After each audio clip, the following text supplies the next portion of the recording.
All right, guys, this is very exciting. Our next guest takes on Israel Adesanya for the UFC middleweight title in a highly anticipated matchup, undefeated with the best muscles in the middleweight division, the eraser himself, Bohashinya, Paulo Costa, with the one and only Eric Albarracin with him. A 2-for-1 special. Welcome to Submission Radio. How are you guys? That's us. Thank you very much for having us here.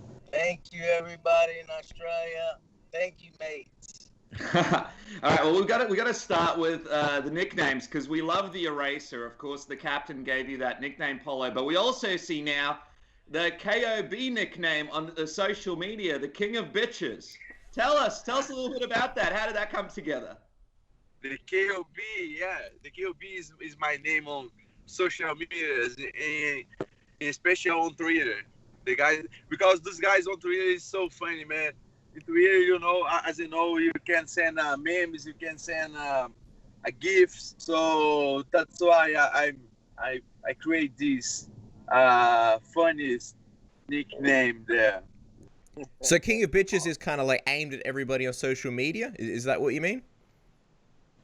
Sorry. Você tá mirando todos os fãs no social media quando você fala o rei dos the King of Bitches? No, it's just a funniest kind of, to be more interactive with the fans on Twitter. Okay, gotcha.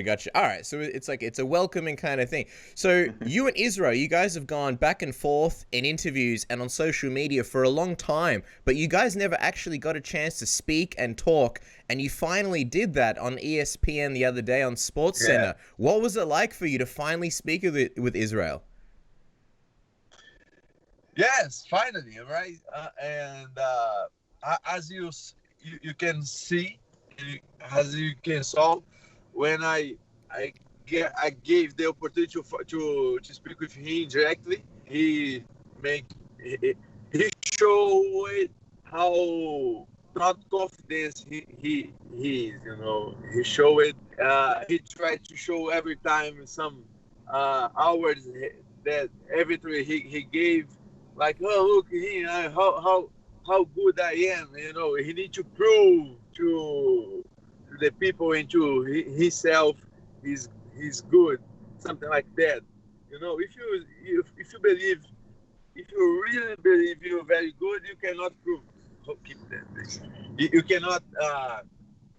You don't need to show this kind of stuff. But he frozen, and this is what he do when he met a potential contender, real contender like me, like he frozen against Romero. He used to do that, He called it out John Jones to fight, and when John Jones accepted his challenge, he say, "No, I'm not prepared yet. I need 1-2 years to get more weight, to get more muscle to fight John Jones." So Adesanya, unfortunately, is this kind of guy who frozen when he faces a real contender. He freezes. Did you feel like you got under his skin? Do you feel like you sort of got in his head a little bit during that interview? I think so. I think I messed in his mind. But not because I just talked with him on the same interview, on the same FaceTime. Just because my person, as a fighter, mess with his head. He know already he's in trouble. How I can damage him, how I can hit him badly. So that's why I think I mess with his mind. I'm not worried about him. He's good. He's fast, quickly, But I know also he cannot damage me. He cannot inflict a lot damage on me because I'm stronger than him, and he's not a kind of guy who came with hard punch, just counter punch.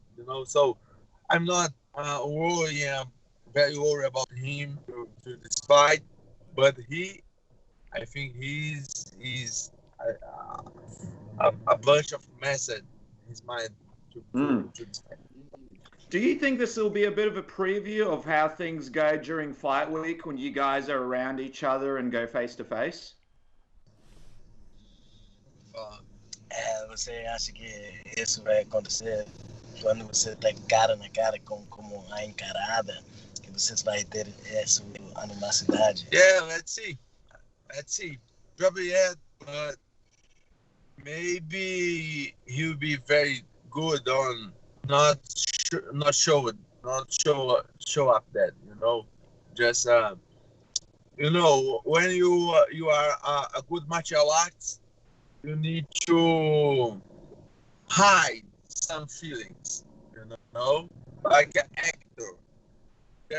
That's very common. The good fighters do that. So maybe he can hide these feelings, you know, because he did against Romero. When he faced Romero, I know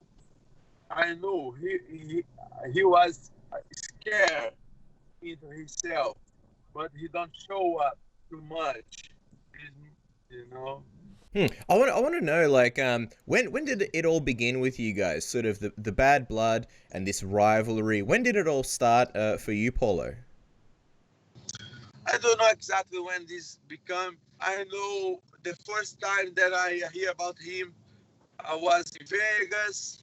I was finished my fight against Rahul, and I went to one show on Vegas on some hotel there, on some radio, some podcast, I think. And the guy asked me about Adesanya because the night before my fight, after my fight, he called me out to fight him, and I respond to that guy. Hey, I don't know who is Adesanya. I'd like to fight to the 3 or 4 number to top 5 contenders. Adesanya came right now, so I'd like to fight Chris White, Manuel Romero, not Adesanya. But I think he felt disrespect when I said I don't know who he was.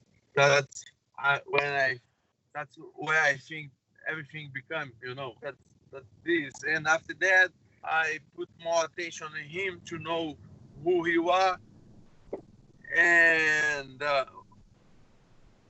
I saw he say something very respectful against the American people with Twin Towers and blah, blah, blah. So that's why I don't like. That's why I don't like this, the kind of guy he showed. But maybe he changed. He way of think. I don't know. Do you think this is a rivalry that would end after the fight? We've seen a lot of people shake hands after they fought and sort of put it behind them, or is this something that you think might continue even after you guys fight? I don't have a reason to shake his hand. Definitely not. But no, you never know. Maybe he show more humildade. Humility. Like humility is correct. Yeah. Maybe he show you know, more humble. Yeah, and then we can talk. I wanted to ask you, because you did mention that you feel like his counter shots won't hurt you. What is the key to sort of do you think your pressure is something that is a bit of a weakness for Israel, and what is the key to sort of not getting, you know, countered in a dangerous way when moving forward on Israel? Qual é o chave para pensar para frente e não ficar contra-ataque? You need to pay attention to be very attention on his counter, keep your hand up, and that's it. I don't think you need to be very worry about his counter. You know, if you don't attack him, he will be stand. He will stand like he stood with Romero, because Romero is counting also. You know, he needs one guy to pressure him, to push him to counter. But I don't think this is a very good problem to me. And speaking of Yoel Romero, your fight with Yoel was an absolute war and a classic. A lot of people are sort of wondering, how are you able to take such big shots? How are you able to sort of roll with the punches the way that you do? I mean, your nickname is the Eraser, but is there a secret there that sort of comes into play when you're dealing with people and sort of trying to deal with those kinds of big shots? You know, I like to think about myself like a real tough guy,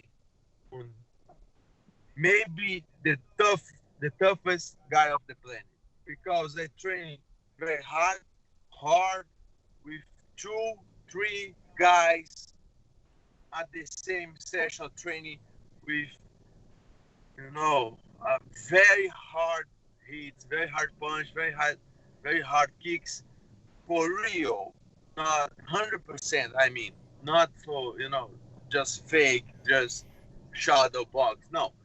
So this make me very prepared to fight on real fights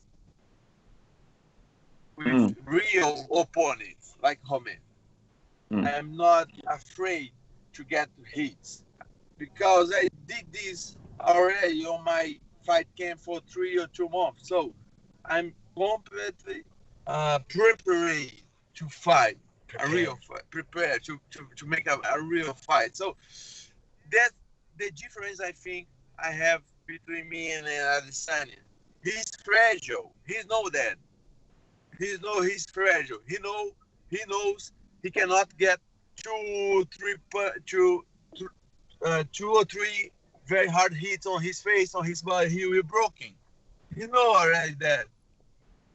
And because he got knocked two times with big gloves on kickboxing to a Brazilian guy, Alex Poitin, with big gloves, 14 or 16 ounce gloves. Imagine what I can do with him, with his skinny, fragile body, with 4 ounces on my hands.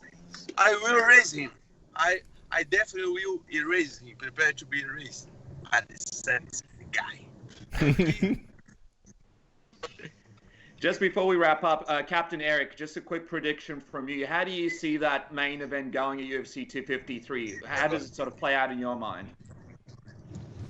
I think it plays out. I think Paulo does what he does best. He's going to go on there and he's going to erase Adesanya. He's going to leave him so swollen that he's going to have to go up to heavyweight and fight John Jones like he always wanted.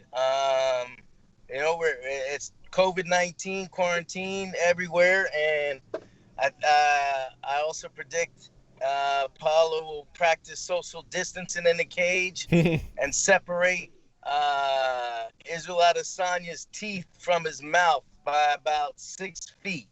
Wow, there you go, guys. What a note to end on. You just can't top that, guys. I really appreciate your time. Follow the man at Bob. There's more to come, because guess what? We're coming after Alex Volkanovski with Triple C, and he's become C4, and throw Kai Kara France in there too. All you Aussies, everybody in New Zealand, you be sure to tune in early, because Paulo is going to erase him in the first round. Wow, there you go. Taking shots at absolutely everybody. Follow the man at Bohashinya MMA. It is Israel Adesanya versus Paulo Costa on September 26th. It's going to be the 27th in Australia, in New Zealand because of the time difference. And of course, Captain Americas himself, Eric Albarracin. Appreciate your time, guys, especially while you're driving. Thank you so much. Thank you so much, Paulo. Thank you very much, guys. Then I have just one question. Adesanya, why you freezing? Why you frozen when you face Romero? You are not a real champion, man. You don't deserve. I will kill you.